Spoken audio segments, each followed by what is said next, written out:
as an expression and you're really wanting to put it out there and trusting that the people who will see it will be touched by it, and you're just letting the other be noise that you can just tune out, it's a beautiful gift. And, I say it because there was that me that didn't have that confidence at that one point, because I'm like, who am I? I have no camera. I'm not a professional photographer.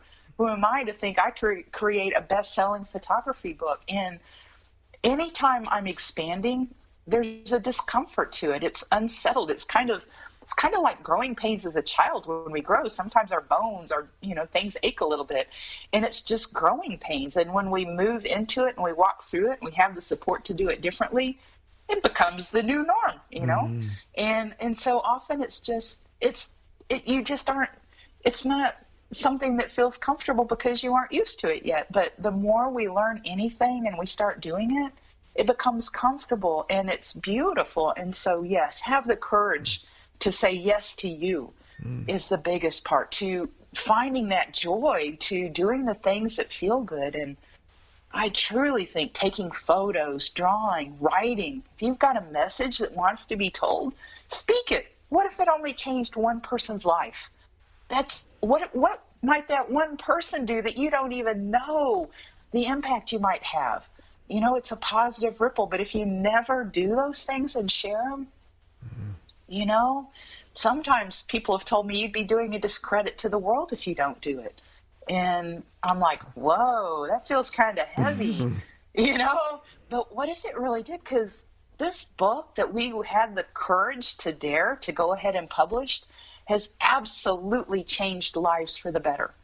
And it never would have happened if we hadn't followed through on that vision and that desire. And every time something difficult or challenging came up, we didn't have the courage to figure out a way to move through it. So absolutely follow that passion and that desire, and when it gets tough, don't let it stop you. Reach for support to learn how to do it differently. And let's hear some advice from Mig Ayesa. My point here is that we are all very unique and we all look different to each other, unless you're an identical twin, okay? But that's beside the point. But we all look different to each other. We all sound different to each other. We all have some slight quirkiness that makes that separates us from each other. That's what creates our own personal identity. And there will probably come one time when someone somewhere in some show is looking for someone with exactly you. They're looking for you. So you maybe go for another 100 different roles, and you might not get the role. That's probably because they're not looking for, Spanish, Filipino, Austrian, Chinese, Filipino-born Australian citizen, American resident. They're looking for, some 6'5" Scandinavian. That's, I'm never going to get the job. But that's the thing, like, you can't let that rejection get you down, because it's not you. It's them, literally.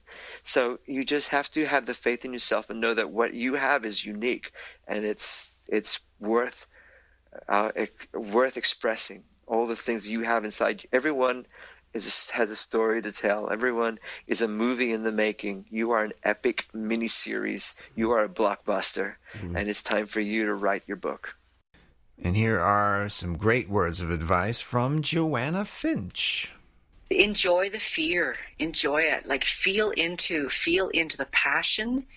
Like really get into the embodiment of it, and close your eyes and experience what's going on in your body. Experience what's going on in your thoughts. Really listen to your breath. Let your breath guide you, and feel the calm. Feel this warm wave of calm and contentment. Feel into those places when you're wanting to express yourself, because the fear is powerful. The fear and the things that stop you from following that voice that wants to be heard, that art that wants to be seen. It's really good stuff. That fear is really good stuff. Love it. Love your fear. Love your passions, and love yourself. Really and love good. the process. Love the process. Love the process. And wherever you're at is where you need to be right now. You be patient. Oh, this is above all. Be patient with yourself. That's the big thing. Man, be patient, because there's no hurrying. There's no hurrying this stuff. It just let it unravel. Let it come out like a ribbon of light. Let it come out with love and play with it. Play with it. Have fun with it. You're doing it for you. You're doing it for you. You're not doing it for anybody else. That's the most important thing. You're doing it for yourself. You're doing it for the glorification of life itself. And finally, great words of advice from the last guest I had, Jimmy Ferraro, the actor, musician, singer, performer, director, producer from New York, who now is in North Carolina. And he's had 4 decades of experience, so take a listen to this advice. Follow your dream wherever it may lead you.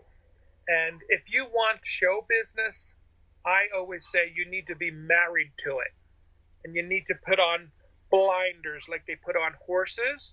And that's all you have to think about.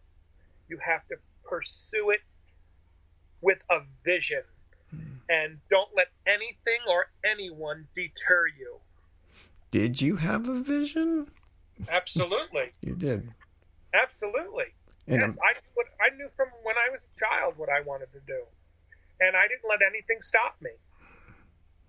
that's what a lot of people artists are missing. Yes. And it's not easy. No. And there's always someone more talented and more spectacular than you are. And, so what? I mean, believe in what you have. Everybody has their own gifts, own unique gifts. And I think that's important to remember. All right, that brings me to my final question, everybody. You know what that is. Why does art matter? The artist matters and art matters. So why does it? And first person I'm going to quote on this is guest number 1, Lori-Ann Davis. Here's what she has to say about that. It's because it heals. It heals and it helps other people. It saves lives. It really does. And the growth of it for children and other people is just, it's never ending. It's endless. And hey, let's go on to guest number 2 again, Dean McCrane, and his answer. Art, when it's good, or when it communicates something valuable, is a way of appreciating the best things about being a human. The beauty and the appreciation of life. And it's visual food, Like, why does music matter? Music matters because it uplifts us. Hopefully, unless you're into death metal or something. But it gives us an emotional experience that we like. And we need that. We need to have, that kind of communication. And, art that touches people, I think, is a gift to the world. And I'm lucky I'm in an art form where my pieces are going to, they don't get broken. They'll last 10,000 years. And so, I've done something that most of them will get broken, but a few won't. And long after I'm gone, there'll be a few pieces of my work rattling around in somebody's closet or buried in the yard in some archaeological dig that somebody digs up or something. And We can hope. yeah. Maybe if I get really famous, they'll be in museums and stuff, and people will treasure them and take really good care of them. Anything's possible.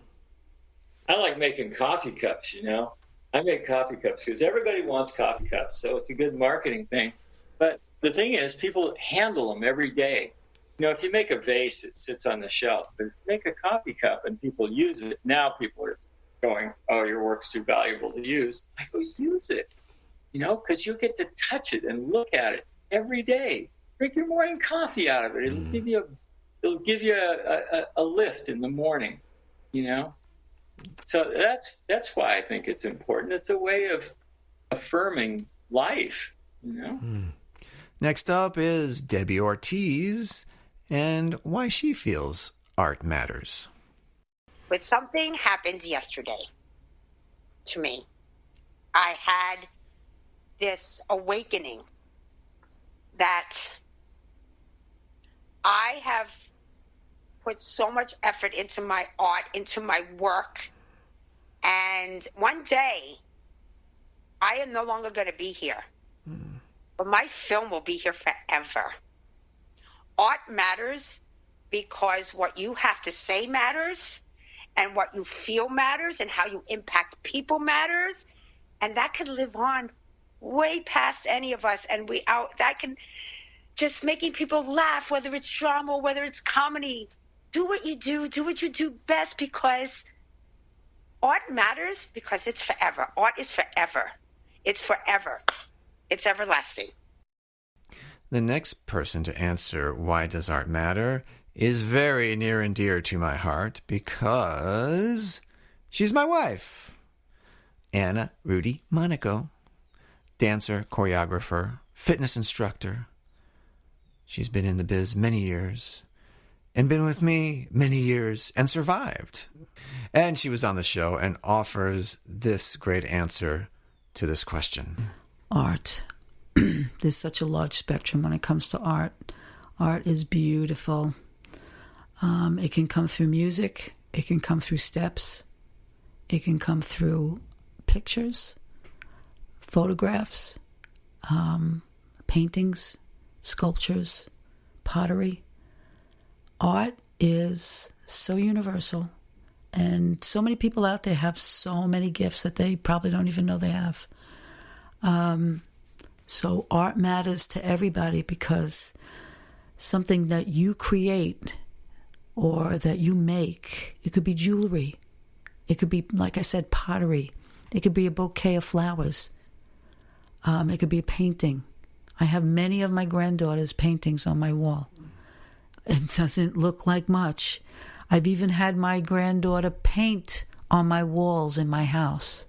Also, my niece, she did the same thing. I have them have footprints and handprints and pictures all over my wall.